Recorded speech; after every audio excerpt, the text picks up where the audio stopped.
La voz tras la sombra.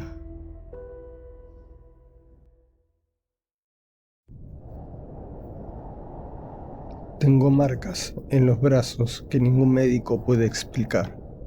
Me dicen que son quemaduras, que debí haber tenido contacto con metal caliente, con vapor, con alguna fuente de calor. Yo no discuto, dejo que lo crean.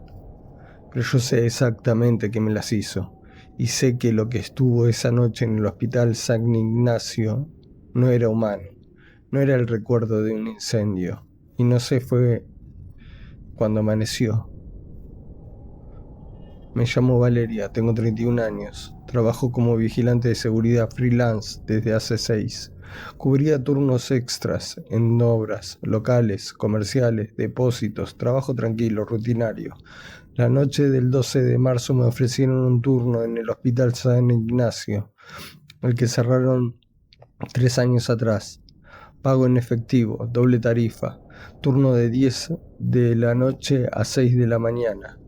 Les pregunté si el edificio tenía algún problema estructural, me dijeron que no. Me dijeron que solo necesitaba que alguien estuviera dentro por si los vagabundos intentaban entrar. Lo que no me dijeron es que el hospital no estaba vacío.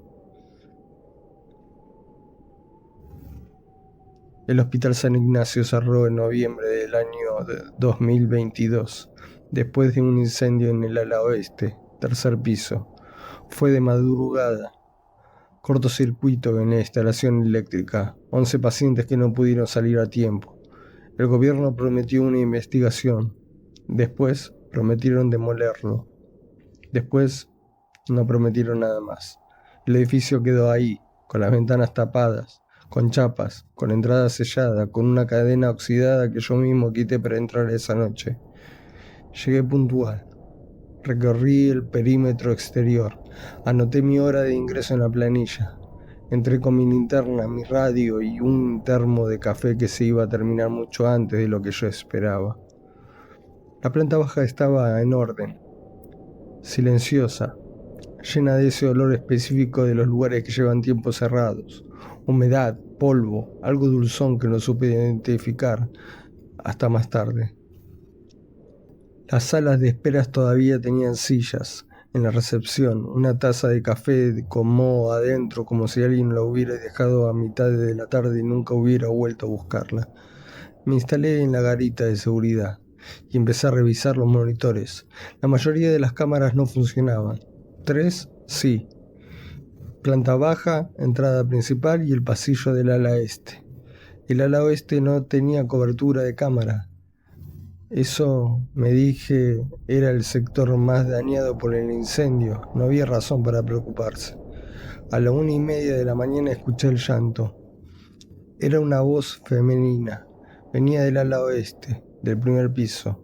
Un llanto contenido, de esos que intentan ser silenciosos y no lo logran del todo.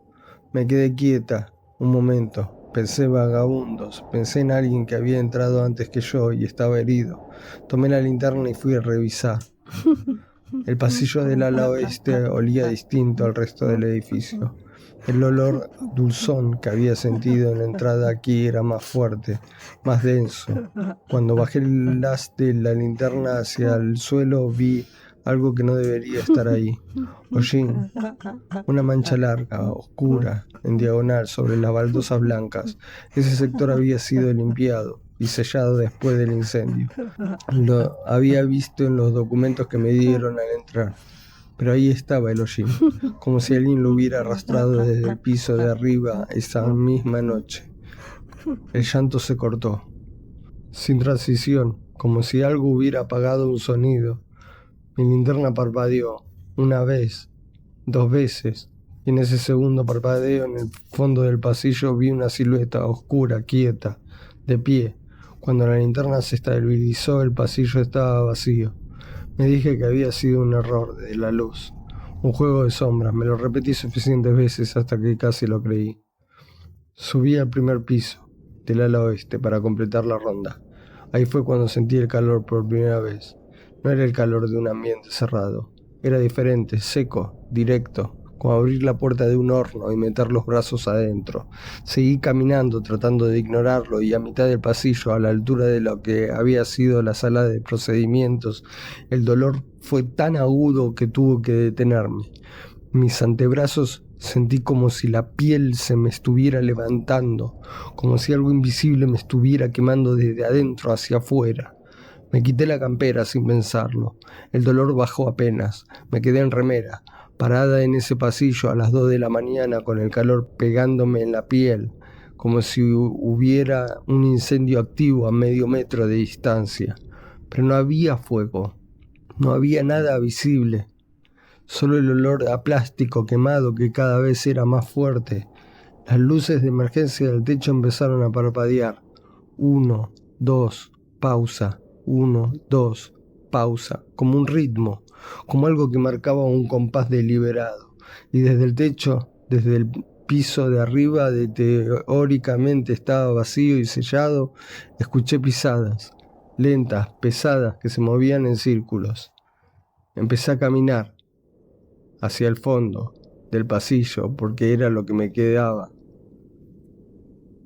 Porque volver implicaba pasar por los puntos de calor, y mi piel no iba a aguantar otro segundo en ese sector.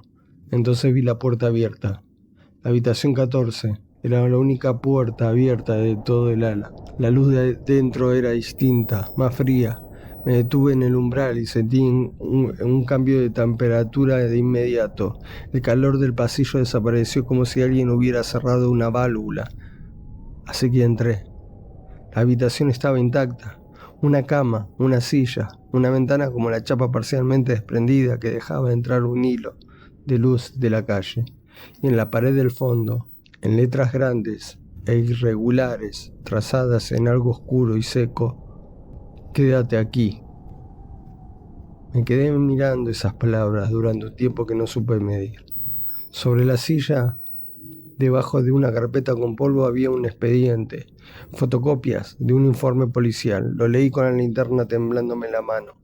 Decía que una enfermera llamada Carmen Salinas, de 57 años, había sobrevivido al incendio de noviembre del 22, encerrada en la habitación 14. 3 días adentro sin poder salir, con las quemaduras que tenía, esperando que alguien la encontrara. La encontraron viva. Murió 12 días después en otro hospital por las heridas. Pero antes de morir, contó que escribió en la pared, con su propia sangre, el mensaje de quédate aquí. Para quien viniera después, cerré la puerta. Afuera en el pasillo, las pisadas habían dejado de moverse en círculos, ahora se movían hacia mí. Salí de la habitación porque pensé que todavía podía llegar a la salida de emergencia, del fondo del ala. Pensé mal. La puerta estaba soldada desde afuera, la chapa pegada al marco con algo que no era óxido ni pintura. La otra salida, en el extremo opuesto, tenía una cadena y un candado nuevos que yo no había visto al entrar. Alguien los había puesto mientras yo estaba adentro. Giré la linterna hacia el fondo del pasillo. Estaba ahí, no sé cómo describirlo, sin que sea un exagerado o falso. Era una figura oscura, más alta que cualquier persona que yo ya había visto, sin proporciones humanas correctas.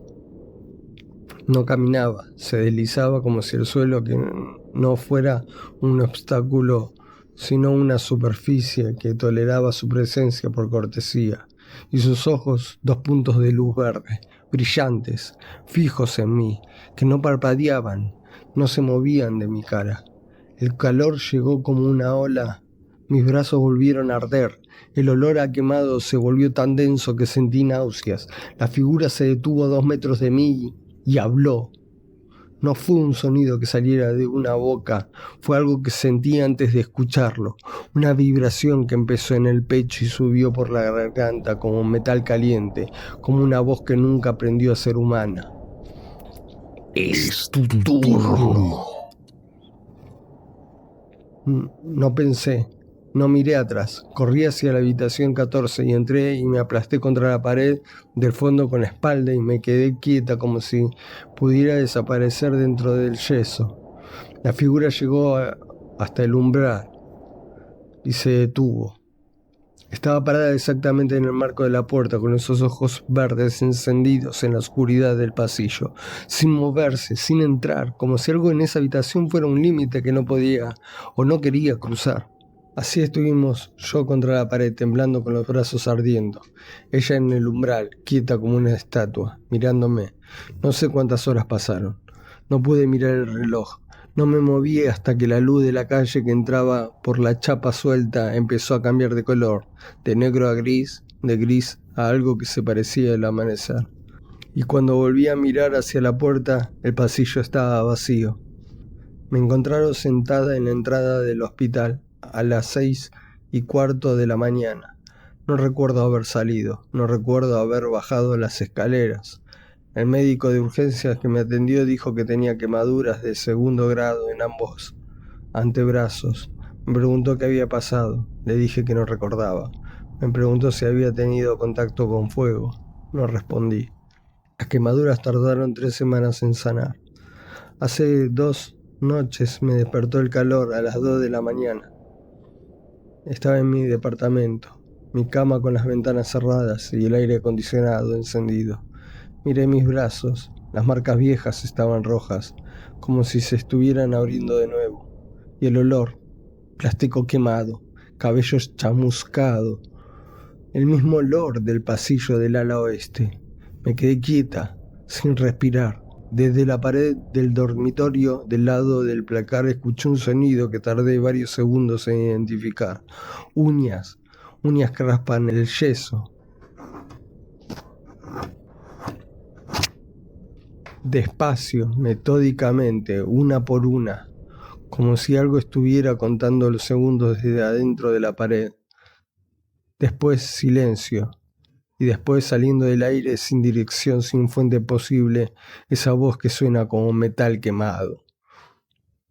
Ya sé dónde estás.